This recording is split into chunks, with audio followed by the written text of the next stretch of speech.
What's going on, YouTube? It's Original Dobo, and I thought I'd do a little quick update video here for you guys since I haven't done one in a little while and I've been sort of quiet. Obviously with the Galaxy Note 7s all being recalled, haven't had any cases or anything like that to review for the past couple of days just because without a device, we don't have a case review and I can't show you things like screen protectors and whatnot without a phone. So I thought I would explain what's happening.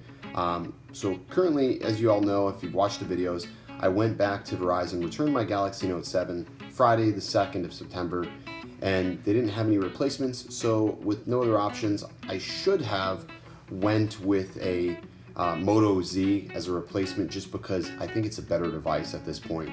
For me, Samsung's just, the phones are just so loaded down with stuff, it's terrible. And for me, the experience, the user experience hinders tremendously. And it's sad because they're beautiful phones, but the hardware doesn't match the software. And I don't care what anybody says, I'm just telling you like it is. I'm not a Samsung phone fan. Now, their Galaxy Gear S2 watches are fantastic. Tizen, the software that runs those, is really smooth and works incredibly well. I had zero issues with my Tizen watch, and I was really happy with it. But now I'm sort of screwed because without using an Android phone, since I went back to an iPhone, I actually went and picked up a iPhone 6s Plus just because the performance is night and day, and the whole setup of iOS just interfaces with me a lot better. Having an iPad, having a Mac, I mean, you can pull off some level of integration with having Android and having iOS, but it's never going to be as seamless as just using all iOS. Not only that, when I called Verizon, what really scared me and turned me off to the whole buying a carrier Android phone, and I'm not blaming Android by any means, I'm blaming buying a carrier Android phone like a Verizon branded Galaxy S7 or Galaxy Note. Bad idea. I called them and I was trying to tell them, hey, you know, when the Note 7 debacle went down, hey, you know, this thing's overheating, it's getting hot, it's just acting wonky. And he asked me when the last time I factory reset it was, and I lied to him. I said, yeah, I just did it, whatever. And he was able to tell me that I did not do that. Not only was he able to tell me that I didn't factory reset my phone, he also could tell me how much storage I had available, how many photos were sitting on my device. He can tell me a lot of information about my phone, and I felt really uneasy about that, even though I had to give them permission to my account. The fact that that information is there on carrier branded phones, you know, without having root, we can't remove any of that information from there. And I'm sure there's a lot of different ways they can tell a phone has not been factory reset, maybe by the activation times and things like that. And again, that just bothers me a lot. If I buy another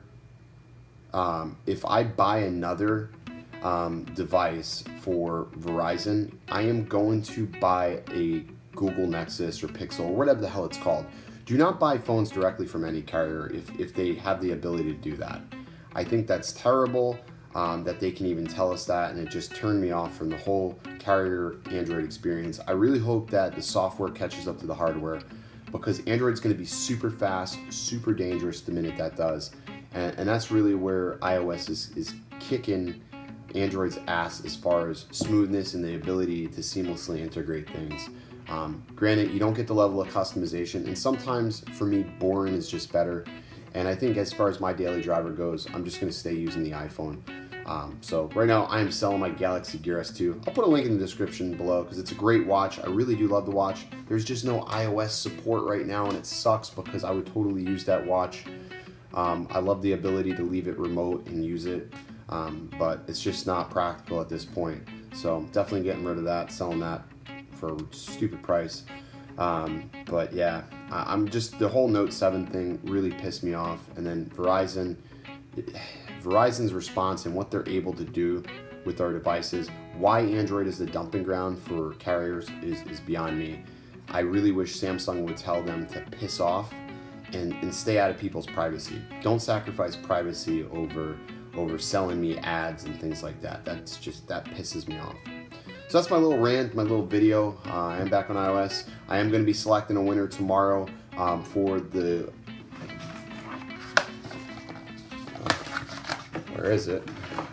So I am going to be selecting the winner tomorrow for the IQ Shield and the Versus Simply Light case for the Note 7. Again, they're supposed to be back in stock on the 23rd if you have Verizon. So if you haven't already entered to win these, go ahead and make sure you enter. And I may even, I don't know, I may even throw in something else for the Galaxy Note, maybe a Rinky case, since I have no intention on buying another Galaxy Note at this point.